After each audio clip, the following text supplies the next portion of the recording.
like I was saying, the pursuit of truth continues regardless of how you feel emotionally, regardless of how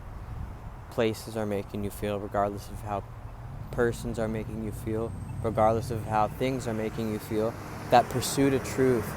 is something that you can be a part of regardless of what is going on in terms of emotionally.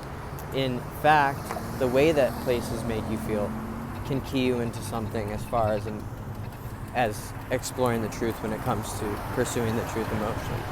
The way persons make you feel can teach you something about your pursuit of truth as far as it comes to emotionally.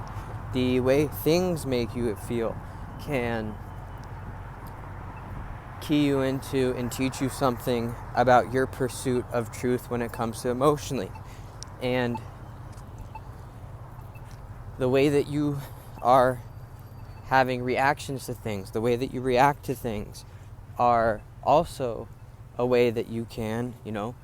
learn something in your pursuit of truth when it comes to emotionally. And emotionally, knowing how you feel, using that emotional perspective, that emotional intuition that one can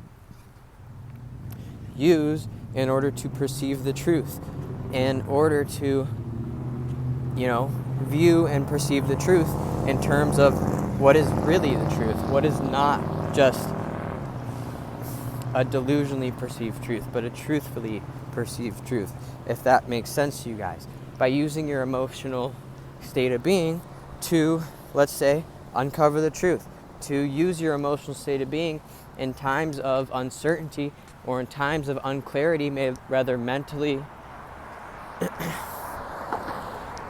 physically, and spiritually. Use your emotional state of being to invoke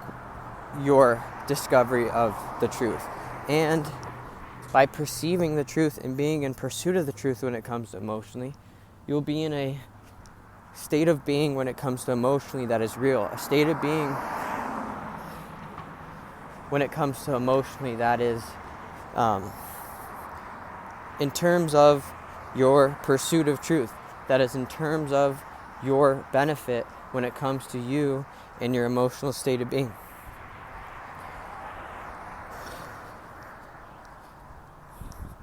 When it comes to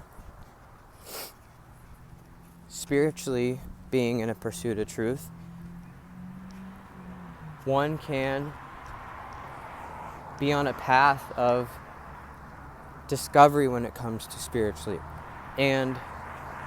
discovering and learning things when it comes to spiritually, and developing new spiritual systems, new spiritual perspectives, new spiritual practices,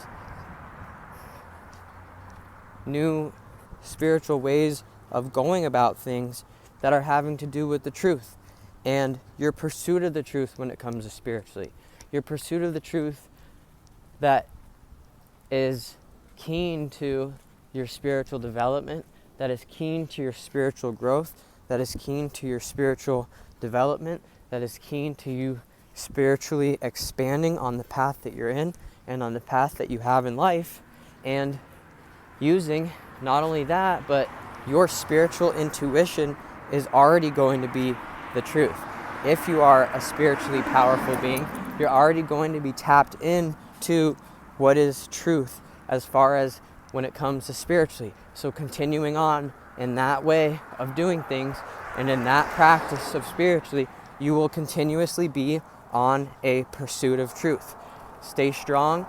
be in your power regardless of what you're going through, and continue on valuing the truth when it comes to spiritually. Spiritually, you will be in a spiritual space, in a spiritual plane of existence that is of growth, that is of expansion, that is of learning and becoming more spiritually power, if that is a path that you're on, a path of pursuing truth. And not only that, keep pursuing the truth when it comes to mentally, keep pursuing the truth when it comes to physically, keep pursuing the truth when it comes to emotionally. Therefore, your spiritual purpose and your spiritual path has everything to do with truth, and no other choice but to do everything with the reference to truth, with the reference to your pursuit of truth. And to keep pursuing the truth when it comes to spiritually is something that, like I said, is going to allow you to spiritually grow, is going to allow you to spiritually be your best self, allow you to spiritually continue on pursuing truth. I'm out.